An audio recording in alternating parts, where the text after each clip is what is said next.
अस्सलामुअलैकुम। उम्मीद करती हूँ कि आप लोग बिल्कुल ठीक ठाक होंगे। तो आज व्यूवर्स मैं आपके लिए जो रेसिपी लेकर आई हूँ, यकीनन आपको ये रेसिपी बहुत ही ज़्यादा पसंद आएगी।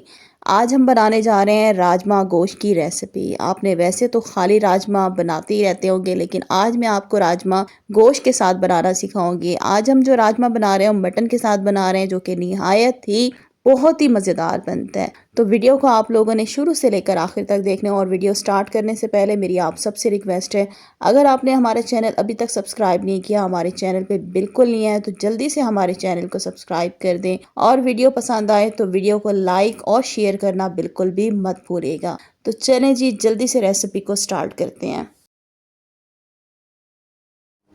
तो यहाँ पे मैंने लोबिया ले ली है। लाल वाली जो लोबिया होती है वो लेके आपने क्या करना है, इस दाल को अच्छे तरीके से साफ़ करके पानी से अच्छे तरीके से धो के इस दाल को तकरीबन आपने जो है 4 से 5 मिनट लाजमी भिगोना है, या इसको आप ओवरनाइट के लिए भिगो दीजिएगा। तो मैंने इस दाल को ओवरनाइट के लिए भिगो दिया था। अब यहाँ पे हमने एक प्रेशर कुकर ले लिया और इसके अंदर मैं ऑयल डाल रही हूँ। तकरीबन 2 बड़े चम्मच जो हैं वो मैं कुकिंग ऑयल के ऐड कर दूँगी, या तकरीबन 1 कप मैंने इसमें कुकिंग ऑयल का ऐड कर दिया है। यहाँ पे हम ले लेंगे सफ़ेद ज़ीरा 1 टीस्पून, एक मैंने बड़ी काली इलायची ले ली है, 2 लौंग ले लें, एक तेज़पत्ता लेके उसको मैंने तोड़ लिया है। जैसे ऑयल मीडियम गर्म हो जाएगा तो उसमें सारी चीज़ें ऐड करके इन सारी चीज़ों को हमने थोड़ी देर के लिए कड़कड़ाना है, तकरीबन 25 से 30 सेकंड के लिए। उसके बाद हम क्या करेंगे, यहाँ पे मैंने 2 बड़े साइज़ के प्याज लेके इनको बारीक काट लिया था, ये इसमें हम ऐड कर देंगे। इसके बाद क्या करेंगे, इसको एक दफ़ा मिक्स करेंगे और मिक्स करने के बाद हमने प्याज़ों को क्या करना है, गोल्डन ब्राउन कर लेना है। तो चले जी, प्याज़ों को हम गोल्डन ब्राउन कर लेते हैं। तो यहाँ पे देखिए हमने प्याज़ों को गोल्डन ब्राउन कर लिया है। अब इसके अंदर ऐड करेंगे 1 टेबलस्पून अदरक लहसुन का पेस्ट। अदरक लहसुन के पेस्ट को क्या करेंगे, हल्का सा हम लाइट गोल्डन कर लेते हैं। तो चले जी, जल्दी से इसको लाइट गोल्डन करके फिर मैं आपको दिखाती हूँ आगे क्या करना है। अदरक लहसुन को हमने लाइट गोल्डन कर लिया। अब इसमें मैंने गोश्त ऐड कर दिया, तकरीबन 500 ग्राम मैंने यहाँ पे मटन का गोश्त ऐड कर लिया है। बोन के साथ ये गोश्त है, आप बोनलेस गोश्त भी ले सकते हैं। अच्छा, यहाँ पे क्या करेंगे, गोश्त को एक दफ़ा मिक्स करेंगे और मिक्स करने के बाद हमने गोश्त की अच्छे तरीके से भुनाई कर लेनी है। तकरीबन 4 से 5 मिनट जो है मीडियम आंच पे लगातार चम्मच चलाते हम गोश्त को अच्छे तरीके से भून लेंगे, ताकि जो गोश्त की हल्की सी स्मेल होती है वो भुनाई में बिल्कुल ख़त्म हो जाए। और यहाँ पे देखें 4 से 5 मिनट हमने गोश्त को भून लिया। अब गोश्त को गलाने के लिए इसमें मैं पानी ऐड कर रही हूँ। तकरीबन 1 लीटर मैंने इसमें पानी ऐड कर दिया। एक दफ़ा इसमें हम चम्मच चलाएंगे, इसको मिक्स करेंगे। इसके बाद हमने क्या करना है, प्रेशर कुकर का ढक्कन जो है इसको हम बंद कर देंगे। साथ ही इसके ऊपर हम सीटी लगा देंगे और क्या करेंगे, गोश्त को गलाने के लिए हम छोड़ देंगे। तकरीबन ये जो हमारा गोश्त है आधे घंटे में गल जाएगा।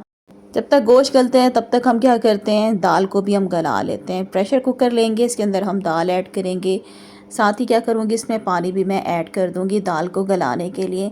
तकरीबन 1 लीटर ही मैंने इसमें दाल को गलाने के लिए पानी ऐड कर दिया। साथ ही इसमें मैंने 1 टीस्पून नमक ऐड कर दिया। एक दफ़ा क्या करेंगे, इसको अच्छे तरीके से हम मिक्स कर लेते हैं। मिक्स करने के बाद हम प्रेशर कुकर का ढक्कन इसको हम बंद कर देंगे और इसके ऊपर हम सीटी लगा देंगे और दाल को गलने के लिए छोड़ देंगे। तकरीबन ये जो दाल हमारी गलेगी 25 से 30 मिनट इसको लग सकते हैं। तो आप 25 मिनट के बाद लाजमी कुकर खोल के इसको चेक कर लीजिएगा। अगर ये ना गले तो मज़ीद इसको 10 मिनट के लिए आपने ठहरा देना है। तो चले जी, दाल को गलने के लिए हम छोड़ देते हैं, उसके बाद आगे बताऊँगी फिर क्या करना है। और यहाँ पे तकरीबन 25 मिनट के बाद हमने प्रेशर कुकर का ढक्कन खोल दिया है। तो दाल मुझे लग रही है कि गल चुकी है। आपने दाल को 100% जितना अच्छे तरीके से आपने इसको गला लेना है। तो यहाँ पे एक दाल का दाना उठाती हूँ और इसे तोड़ के दिखाती हूँ। ये देखें, बिल्कुल परफेक्ट तरीके से हमारी दाल जो है वो गल गई है। दाल को आपने अच्छे तरीके से गलाना है। जितनी अच्छी आपकी गली हुई दाल होगी उतना ही आपकी राजमा दाल जो है बहुत ही टेस्ट वाइज मज़ेदार बनेगी। अच्छा, आप क्या करेंगे, इसको हम साइड पे रखते हैं। ये जो आपको दाल के अंदर पानी नज़र आ रहा है इसको ज़ाया मत कीजिएगा, ये हम दाल पकाने में काम लाएंगे। अच्छा, इसके बाद यहाँ पे तकरीबन 30 मिनट के बाद मैंने प्रेशर कुकर का ढक्कन खोल दिया था और यहाँ पे जो मटन का गोश्त है वो बिल्कुल गल चुका है। बिल्कुल परफेक्ट तरीके से हमने मटन के गोश्त को गला दिया। अच्छा, इसके अंदर जो हमने साबित गरम मसाले डाले थे ना, वो इस स्टेज पे मैं इसमें से निकाल लूँगी, क्योंकि ऑलरेडी इन सारी चीज़ों का टेस्ट जो है वो इसमें शामिल हो चुका है। इसके अंदर से ये सारी चीज़ें हम निकाल लेंगे और गोश्त को 1 से 2 मिनट भून लेंगे। तो यहाँ पे देखें, गोश्त को हमने 1 से 2 मिनट भून लिया है। जो पानी था वो अच्छे तरीके से बिल्कुल खुश्क हो चुका है, ऑयल किनारों पे आ चुका है। अब इसके अंदर हम टमाटरों का पेस्ट ऐड करेंगे आधा कप। साथ ही इसके अंदर कुछ मसाले ऐड करेंगे, जिसमें मैंने कुटी हुई लाल मिर्च ले लिया 1 टीस्पून, 1 टीस्पून मैंने लिए लाल मिर्च का पाउडर, 1 टीस्पून मैंने नमक ले लिए, नमक हमने पहले भी डाला था, एहतियात से डालिएगा इसमें। और 1 टीस्पून हमने ले लिया है हल्दी, 1 टेबलस्पून मैंने ले लिया कुटा हुआ सूखा धनिया। तो ये सारे मसाले भी हम इसमें गोश्त में ऐड कर देंगे। इसके बाद क्या करेंगे व्यूवर्स, हम तमाम चीज़ों को एक दफ़ा अच्छे तरीके से मिक्स करेंगे। मिक्स करने के बाद क्या करेंगे, इन तमाम चीज़ों की हम भुनाई करेंगे। अच्छे तरीके से इसकी भुनाई करेंगे ताकि जो हमने इसमें टमाटर का पेस्ट और मसाले डाले हैं वो तमाम चीज़ें अच्छे तरीके से भुन जाएँ। 2 से 3 मिनट मैं इनकी अच्छे तरीके से भुनाई करके फिर मैं आपको दिखाती हूँ।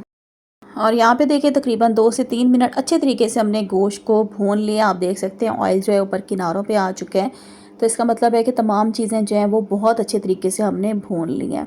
अब क्या करेंगे, इसी के अंदर ऐड कर देंगे हम अपनी उबली हुई राजमा।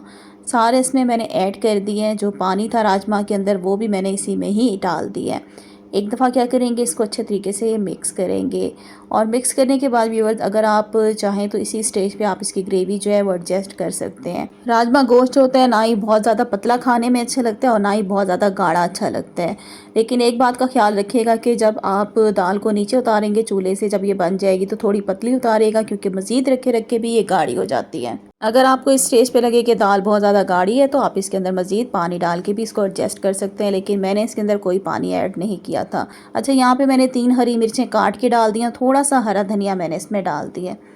एक दफ़ा क्या करेंगे, इसको अच्छे तरीके से मिक्स करेंगे। और मिक्स करने के बाद अब क्या करेंगे, कुकर का ढक्कन हम बंद कर देंगे। सीटी ऊपर आपने नहीं लगानी, जस्ट इसका ढक्कन बंद करके इसको हल्की आंच पे हम 5 मिनट के लिए छोड़ देंगे, ताकि जो हरी मिर्चों का टेस्ट है वो राजमा दाल में शामिल हो जाए। तो यहाँ पे तकरीबन 5 मिनट के बाद हमने कुकर का ढक्कन खोल दिया। अब इसमें हम ऐड करेंगे 1/2 टीस्पून गरम मसाला पाउडर और थोड़ा सा इसमें आधा कप कटा हुआ मैंने डाल दिया हरा धनिया। एक दफ़ा क्या करेंगे, इसको आराम से मिक्स करेंगे। और यहाँ पे हमारी बेहतरीन बहुत ही मज़ेदार खुशबूदार जो राजमा दाल गोश्त है वो बिल्कुल रेडी हो चुका है। चूल्हा हम बंद कर देंगे और क्या करते हैं, इसको जल्दी से हम डिश आउट करते हैं। तो यहाँ पे जो हमारी राजमा दाल गोश्त है, इसका सालन जो है मैंने थोड़ा थिक रखा है। अगर आप चाहते हैं कि आपको इसकी ग्रेवी पतली पसंद है तो आप इसमें पानी डाल के इसकी ग्रेवी को एडजस्ट कर लीजिएगा। और यहाँ पे देखिए हमने राजमा दाल उसको निकाल लिया एक बाउल में। अच्छा जी, अब मैं इसको सर्व किसके साथ कर रही हूँ, चावलों के साथ। तो ये मैंने बना लिए थे वाइट ज़ीरा राइस, वो इसके साथ खाने में बहुत ही मज़ा देते हैं। तो यहाँ पे जी हम इसको एंजॉय कर रहे हैं चावलों के साथ, इस राजमा दाल गोश्त को। अगर आप चाहें चावलों के अलावा आप इसको रोटी के साथ, पराठे के साथ भी खा सकते हैं। आप यकीन माने आपको खाकर मज़ा ही आ जाएगा। एक दफ़ा तो ज़रूर मेरी रेसिपी से बनाइएगा, इंशाल्लाह आप इस रेसिपी के फ़ैन हो जाएंगे। तो इधर ही मैं आज की वीडियो का एंड करती हूँ। उम्मीद करती हूँ आज की वीडियो अच्छी लगी होगी। वीडियो को लाइक कर दें, चैनल को सब्सक्राइब कर दें। इंशाल्लाह बहुत जल्द न्यू रेसिपी के साथ आऊँगी। तब तक के लिए अल्लाह हाफिज़।